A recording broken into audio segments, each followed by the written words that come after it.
어쩜 이렇게 시간이 안 가는지 정말 버스 안에서 고잉 이불 속에서 고잉 고잉은 언제나 너에게 고잉 고잉. Assalamualaikum warahmatullahi wabarakatuh.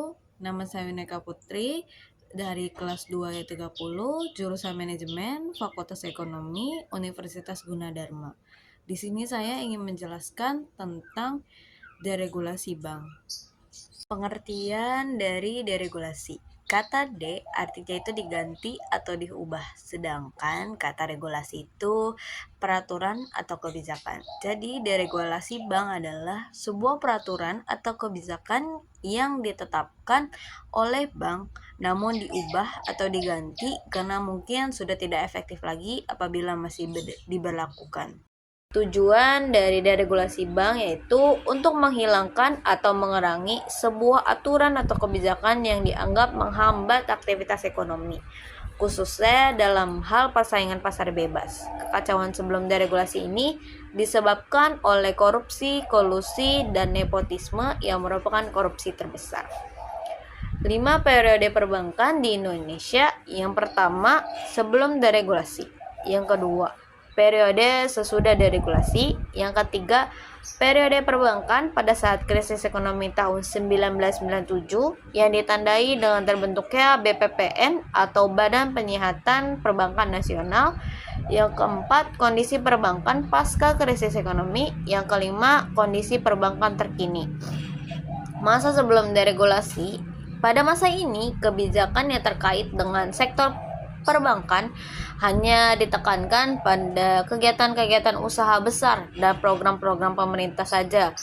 Dan beberapa kondisi sebelum deregulasi, yang pertama itu tidak adanya perundang-undangan yang mengatur secara jelas tentang perbankan yang ada di Indonesia.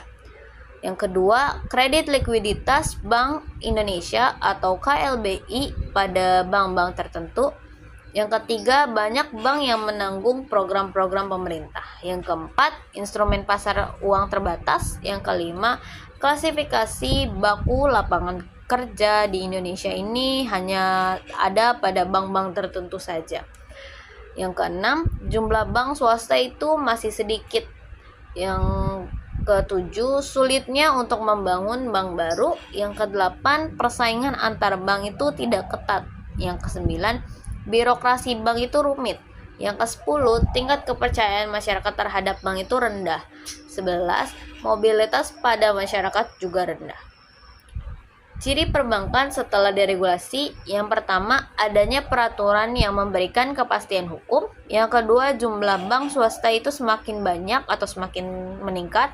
Yang ketiga, tingkat persaingan bank yang semakin ketat. Keempat, sertifikasi Bank Indonesia dan surat berharga pasar uang atau SBPU. Yang kelima, kepercayaan masyarakat terhadap bank itu meningkat. Yang keenam, mobilisasi dana sektor perbankan semakin besar.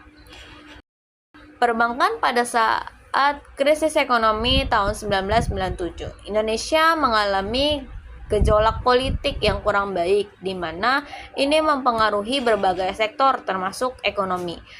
Pada tahun ini, Indonesia mengalami krisis ekonomi yang cukup parah dan beberapa kondisi perbankan pada saat krisis ekonomi ini. Yang pertama, tingkat kepercayaan masyarakat terhadap pemerintah dan juga pada perbankan di Indonesia ini menurun sangat drastis. Yang kedua, sebagian besar bank itu dalam keadaan tidak sehat. Yang ketiga, adanya spread negatif. Yang keempat, munculnya penggunaan atau kebijakan atau peraturan baru. Yang kelima, jumlah bank itu menurun. Kondisi perbankan pasca krisis ekonomi. Setelah beberapa tahun berusaha memperbaiki keadaan Indonesia yang terpuruk, di awal tahun, pada tahun 2000, nampak hasil yang cukup positif pada keadaan bangsa Indonesia ini. Di berbagai sektor berangsur-angsur itu membaik. Kondisi perbankan di Indonesia pasca krisis ekonomi sebagai berikut. Yang pertama, selesainya penyusunan arsitektur perbankan Indonesia atau API. Yang kedua, serangkaian rencana dan komitmen DPR dan Bank Indonesia untuk membangun atau menyusun. Yang ketiga, kinerja perbankan yang lebih baik yang mengarah kepada praktik.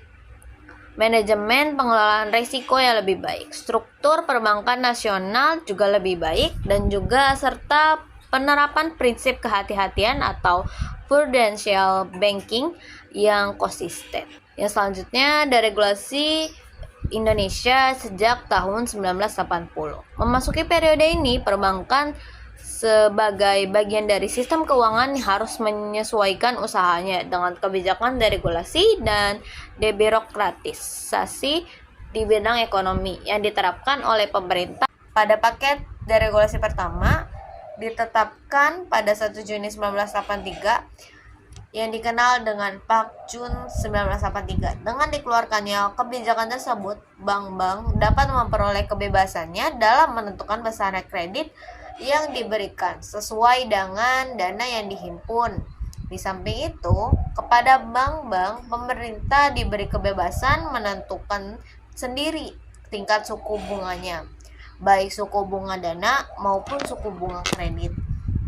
Kebijakan tersebut bertujuan agar perbankan itu sebanyak mungkin membiayai pemberian kreditnya dengan dana simpanan masyarakat dan mengurangi ketergantungannya pada KLBI atau Kredit Likuidasi Bank Indonesia. Upayanya untuk mendorong timbulnya produk-produk baru diperlukan dalam penghimpunan dana masyarakat. Di samping itu, persaingan yang sehat di antara bank-bank juga diperlukan sebagai salah satu unsur pendorong peningkatan efisiensi. Pada 27 Oktober 1988, pemerintah mengeluarkan paket kebijakan Oktober 1988 yang dikenal sebagai Pakto 1988. Dengan kebijakan yang terangkum dalam Pakto 1988, yaitu kebijakan deregulasi perbankan, berkembang menjadi deregulasi yang sangat luas karena di dalamnya termasuk juga aspek kelembagaan. Sekian dari video saya, kurang lebihnya mohon maaf. Wassalamualaikum warahmatullahi wabarakatuh. 무엇이 우리의 행복인가 너희나 춤을 춰 노래하자 이것이 우리의 행복이